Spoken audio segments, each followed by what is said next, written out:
Are you ready to become a leader and change maker by getting your PhD? Ready to stop stressing and actually take action so you create offer letters instead of rejections? Then this is the spot for you. I'm Dr. Natalie Morse, and I'm here to help you get into your dream PhD with full funding. Let's go. Hi, welcome to the podcast. I'm Dr. Natalie Morse. I think you guys are really going to enjoy hearing more about Talia's story, all about from undergrad to master's, how she's doing her PhD, what changed along the way, things that worked for her, things that didn't. And so I'm just really excited. And Talia, if you wouldn't mind just introducing yourself, that would be great. Yes, thank you so much for having me. And I just want to first shout out Fearless Grad and thank you guys so much for everything that you've done. But yeah, so I am currently at the University of Hawaii in search of work. I originally am from Michigan, born and raised in Kalamazoo, and I went to Michigan State for my undergrad.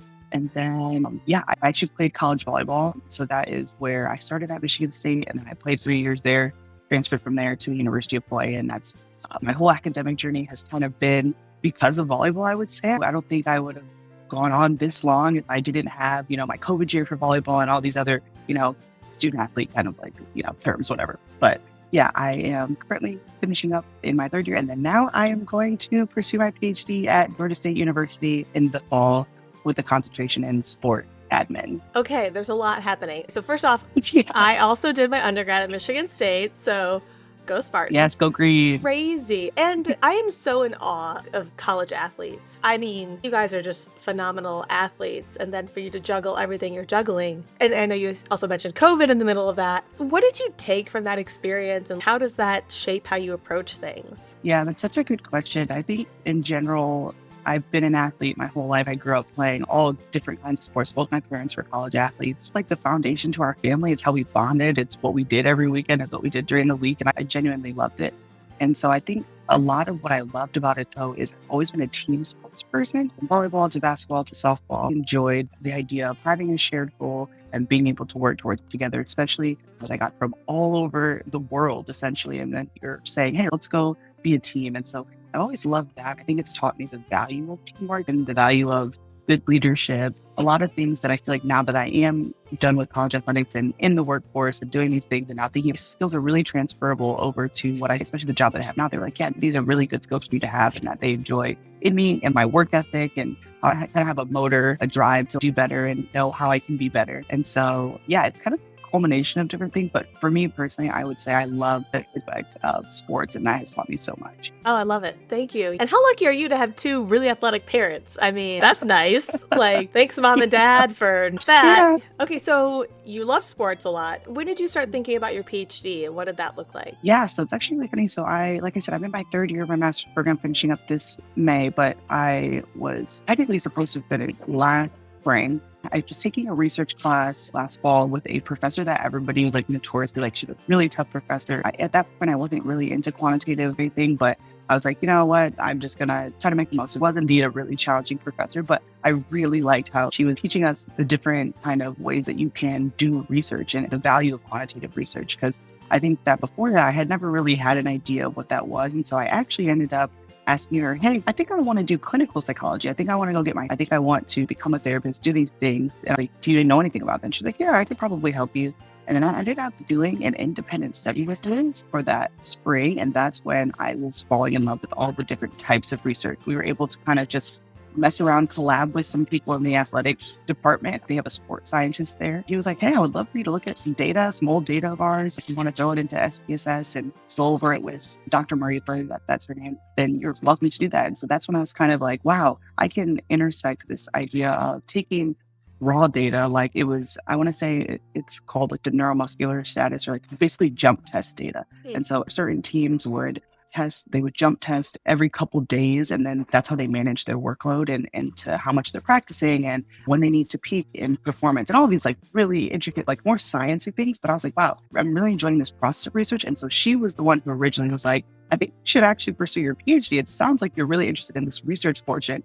And so that is when I started playing around with looking up on the internet, what do you do when you're looking to start your PhD? And that is when I actually came across Fearless Grad. So it almost was like I stumbled upon it. And then Fearless Grad is actually what solidified, no, I think this is what I really want to do. Well, awesome. It's a journey. And I think some people think oh, if you don't know it when you start undergrad, like you're screwed, and I just don't believe that. So I like you talking about the evolution. Let's hear more about your background because people always are like, I don't have enough this, I don't have this to be competitive. So where did you actually graduate from your undergrad? Was it Michigan State or? Michigan State. Yeah. What was your GPA? My GPA was a 3.4. It wasn't the best. Anything above a 3.0 is good. So like that makes sense. And then your master's, again, the numbers don't matter as much, but people listening really put a lot of stock into them. Yeah. So what was your GPA in your master's? I think my master's was like a 3.8. Yeah, also very good, right? And then before doing this research collab in your master's, had you done research experience outside of that? No, not outside of anything that we did in like a quantitative research class, a stats class that I'd taken maybe across the course of my degree. But no, I had never really done research outside of that. Okay. Do you have publications or like fancy conferences that you went to, anything like that? No, I have one publication that I'm a co-author with a bunch of the authors with the doctor that I did my independent study on. And that's kind of still in the process of being published. So that was like my only attempt at that. Okay. So let me just recap for everybody listening. She had great GPAs. So, high 5, 3.8, undergrad, masters. And what were those degrees in? I remember you saying it's psych and what was the master? So my undergrad was actually human development and family studies. And I went into my master's of social work thinking I was going to do child and family social work, but I didn't end up. My specialization now is actually master's of social work, but behavioral mental health. Okay. And then what PhD programs did you apply to? Oh man, that's a good question because my interest is specifically in student athlete mental health and how you can use sports as kind of an intervention for mental health. But I applied to social work PhD programs. I applied to kinesiology PhD programs. I applied to psych PhD programs. I think those are like the main three is like social work, which is what I have my master's in. And then kinesiology, which is just more like they were the more sports oriented already, like the study of exercise science, and then psych, which, is notoriously like sports psychology or clinical psychology. And where did you get offers to, or how did that process work for you? Yeah, so I ended up applying to 5 schools total when my original list was way larger than that. So it was actually even a process of narrowing down where I wanted to apply to, but I ended up getting 3 offers, one from every program that I just mentioned. I got one from a clinical psych program at the University of Hawaii, and then I got one from the University of Houston social work program, and then I got one from Georgia State University's kinesiology program with the focus in sport admin. And so, yeah, that's actually really fun. I didn't realize that. Okay. And I have seen this a few times. And so this, again, people get really hung up on the department name. And I do agree for like, if you're going to be a clinical psychologist, you want that licensure, like we need it, either there or counseling, psych, what have you. So it sounds like you were not sold on being a clinician. Is that correct? Yeah, that's correct. And that was kind of throughout the process that I realized that actually. It's like, I don't really know if that's for me. I'd rather do more macro level work, focuses on policy and fundraising and more things like that, as opposed to the actual one-on-one work, which I think is so valuable. But as I was kind of learning about myself, I was like, I don't know. Yeah, it's hard work. Okay, so then tell me about that process, because how did you go about your ideas evolving and figuring out which programs and all of that? What did that look like? Yeah, so I was actually looking through my Fearless Grad folder that I have all my stuff, and I was just looking at the very first module with the Find Your Passions. I didn't, and I was reading through them and I was like, man, I didn't actually stray too far from what I originally wanted to, like what I felt like my passions were, but it did evolve on its own. And so I feel like I originally started like, hey, I just want to help student athletes with their mental health. It's kind of an underserved population. It's something that a lot of people don't recognize is a really big issue until somebody presents it to them. And so I was like, I think I want to start with that. But then over time, you guys at Fearless Grad really encourage that it is not necessarily about the program name, but about like what research are you interested in, and then what faculty are you going to be able to work with. And so that is what of my driving factor was. What is this kind of general research I was interested in? And then I just started talking to people. I started networking. I just email people like, hey, can I just talk to you about your research? Different professors at different schools. And some people I didn't hear a response back from, but a lot of people I did. I would just ask them general questions about the PhD application process, but then also where they feel like the research is headed, all these different things. And I think that is where I actually started to evolve my interests is like, wow, there's kind of a need here, or this professor is already doing research in this area. And I actually ended up connecting with the faculty member that I'll be working with when I get to Georgia State. She's one of the people that I connected with the most, just outside, and she was super helpful. And I just am excited to work with her because I already know that we communicate very well, and she was already super helpful for me. And so she was a big driving factor in what my research interests were. But honestly, the evolution of it was because I was just talking to people in the field. I love that. And that is our intent, right? Our intent is that your ideas should evolve, that you should talk to real humans. I call it like, data collection phase. We're all researchers, in this space. And this is the process is you start with the hypothesis, I want to do this thing. And you need to verify that. You need to collect data, make sure it makes sense, talk to people, get the vibe, because you're committing a large chunk of time and energy, like your most precious resource, your time, to this thing. And it should be a good fit. Otherwise, like, you're going to burn out. So, okay. Well, I'm glad that everything worked the way it was supposed to. And okay, so for some people listening, they'll be like, okay, networking is too hard or nobody responds to me. Like, how would you address that? It was really interesting because I think this process wasn't super foreign to me because as an athlete, like when you want to go play in college and you want to get recruited, this is exactly what you do. You email a bunch of coaches, you try to call people to,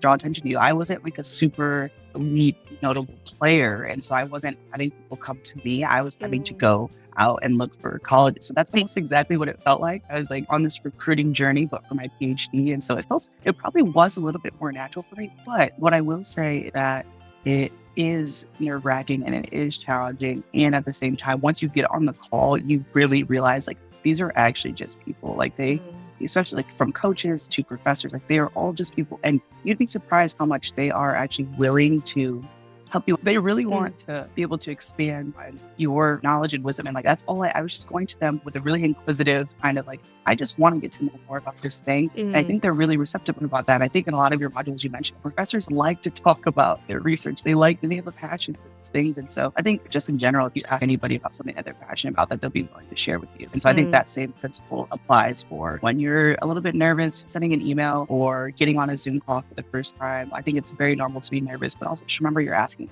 this person about what their passion is.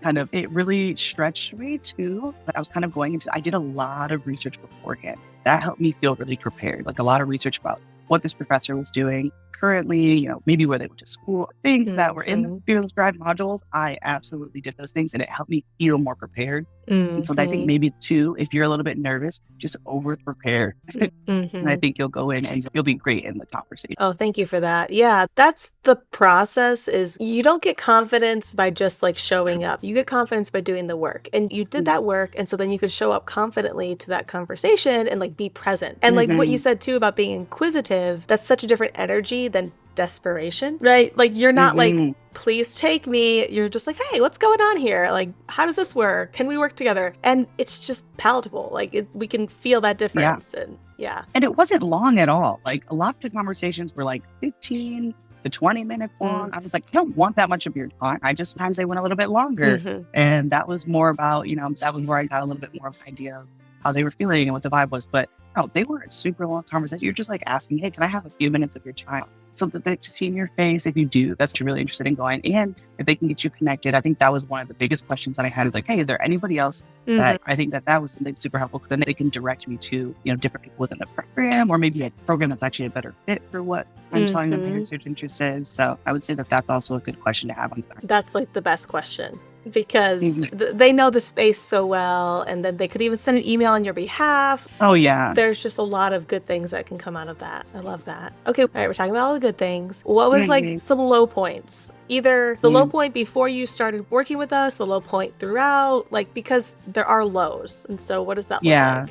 There were definitely some lows, and I think it was just more about my uncertainty if it's what I wanted to do still. I think it was because a lot of it was realistically, I just got married recently in December. And this was something, kind of directions. He plays football and he's planning on pursuing his football career.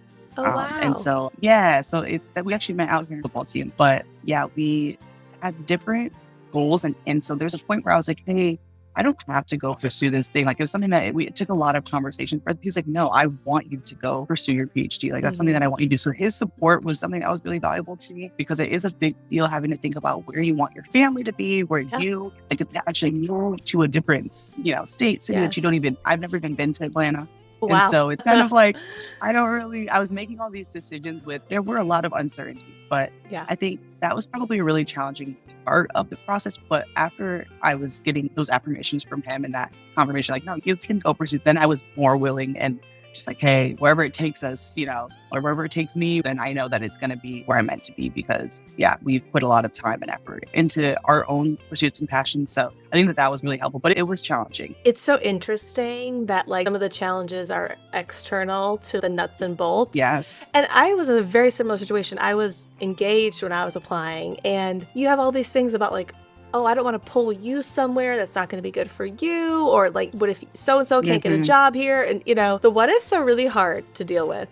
And, I think you said it well, like it really did, you guys communicated well, you supported each other, and like, it does kind of make you a little bit stronger too. So it is a good experience.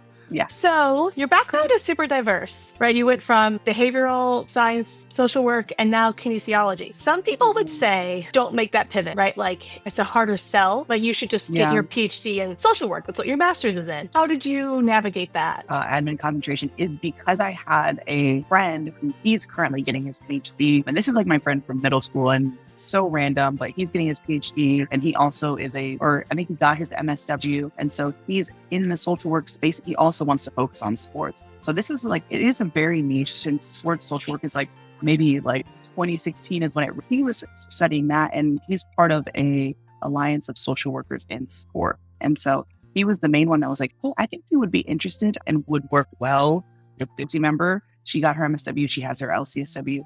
But she's working at Georgia State in the kinesiology program in the sport admin program, which is how I got connected with her. And so it all goes back to what I was saying about the relationship building and things like that, because I don't think I would have ever even thought to apply necessarily. I think I would have been too intimidated to apply to a kinesiology program because I know how much of a difference it is from social work, just being an athlete. And I originally, my undergrad, I actually was a kinesiology major, and it was too hard for me. And that's why my GPA was not as good as I wanted it to be, is because I just did not like the sciences and the math. And so now it's actually kind of a full circle because I get kinesiology. But I would say get to know the faculty member that you're working with, because they can give you the confidence that you need. Like, hey, you would still be a good fit, even though you're coming from this background, or even though, this and that, or even though you don't have this experience. So I would say don't be afraid to make that fit, but you definitely need their support. Okay. Multiple things. First off, kinesiology at IM Circle at Michigan State. Yes, I worked at IM on campus back in the day, so that's why I know where kinesiology was. Okay. Oh my God. Rick McNeil was the director there. Anyway, okay. So to go into kinesiology, did you need any prereqs or anything that you didn't have that you needed to get? No, but I did have to take the GRE for that specific school, and that was something that actually almost steered me away from going there. The psych program didn't require the GRE, and even when I asked, I was like, do I really have to take this? And she was like, I know, it kind of sucks. They actually are probably going to get rid of it for that program in the next year or so, but she was like, yeah, as of right now, you have to take it. So that there weren't any other prereqs, at least that I know of. I haven't really talked to her now that I'm admitted and have accepted the offer, about what kind of coursework I'll have to do. But yeah, the GRE was something that I would say that was a low point with studying for that and trying to take that.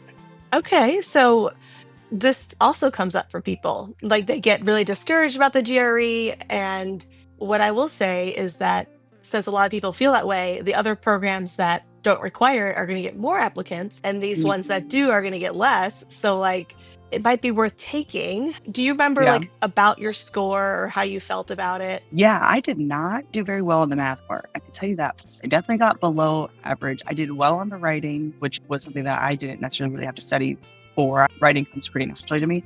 And then I did okay on the reading.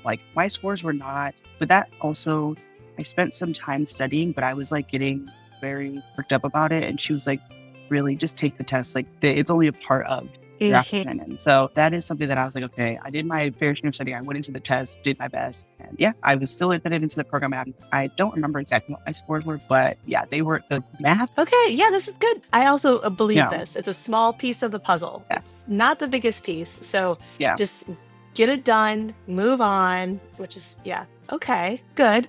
What else? So how did it feel to juggle this with being a full-time student? Because some people feel like it's very overwhelming. How did that work for you?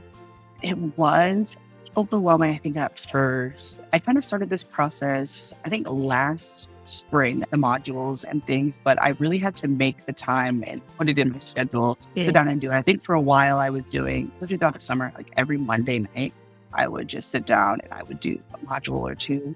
add it into my calendar and like make Mhm. a space for it. 'Cause I think it could be just like if you're taking an asynchronous class, it can kind of get pushed to the side. And then at the end of the semester, you're like, oh my gosh, I didn't do anything for this class. But I think, yeah, making time for it, putting it into my schedule. Once I got into kind of the flow of it and I was able to look ahead and see what am I supposed to be doing during this time period, I think it was a little bit less stressful because I had more of an idea of what I was doing. I think it was a little bit hard at the beginning, but at the end of the day, it was something that I was really passionate about. It was something that I knew that I wanted to do and I wanted to do well. And so in order for me to do that, I had to invest into it. And so it wasn't challenging in that aspect of like, oh, it's just something that I have to do. Like I have to sit down and do this. Like, no, Mhm. it was something that I wanted to do. The most challenging part was how do you make time for it consistently? And then once you're able to make time for it, how do you kind of stick to the schedule a little bit? And then, yeah, I would say like stick Mhm. to that schedule. And even when you get busy and other things, like prioritizing it. Oh, thank you for that. Yeah, I think you hit the nail on the head. I want to do this. And we will find time, money, energy for things that we want. Truly, and not to Yeah. like, dismiss other people's experiences or whatever, but like if you don't really want something, you're not going to put your time and energy there. Like, Mhm. so we do have to acknowledge that you went Yeah. after something. And I love that you like found a cadence that worked for you because Yeah. I think that is helpful. I think some people are trying to like do 5 days a week, like 8 hours a day. It's like Yeah. that's too much. Like you have to It find is. something that's gonna work for you or you're gonna burn out. So okay, cool. What was the most helpful part about working with me and my team? Oh man, I think just the modules in general, so helpful with all the different resources that you've given us to have in our own Google Drive to be able to just type our ideas out. That guidance was something that I found very helpful. But then on the other half of it was to meet with you or meet with Taylor to talk about my resume, to talk about my writing, to just have them review it so that I was able to have a direction. I genuinely think that the most helpful part of the whole thing was direction. And Mm. that it came from a place of you also wanting us to succeed and you wanting us to do well, your encouragement for the community as a whole. And so then I would say on the third point is the Slack, I think was super, I feel like I going through where they were in their process, like that team aspect of me that really enjoyed the Slack part was that you're not in it by yourself. You're not doing this alone. There are people who have gone through this process before that I've connected with people on Slack personally via the DMs. And so that was also something that I found really helpful. The resources that you gave us to. Oh, thank you. Good. I love it. I'm so glad the direction's helpful because I think, like you said earlier, it was so hard in the beginning when you didn't have a clear direction Mhm. because it feels so big.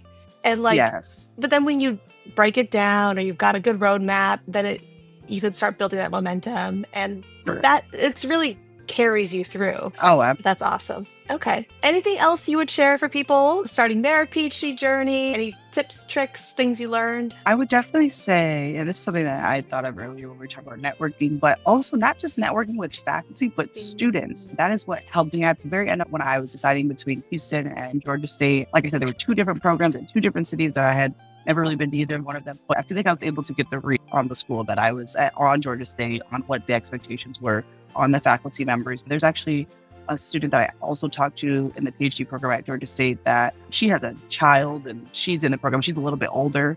And so I feel like I got so many different perspectives from the students and I was able to ask them questions that maybe I wouldn't necessarily ask a faculty member. Would say, get on LinkedIn and just start messaging people on LinkedIn like, hey, can we chat? You'd also be surprised. They were all so willing to help me and they were excited for me. And they were even the first ones to text me when they found out that I accepted my offer there. They were like, Aw. congrats. So I was able to already start building a community there. Now when I go, it's like, I'm not going to some of these people for the very first time.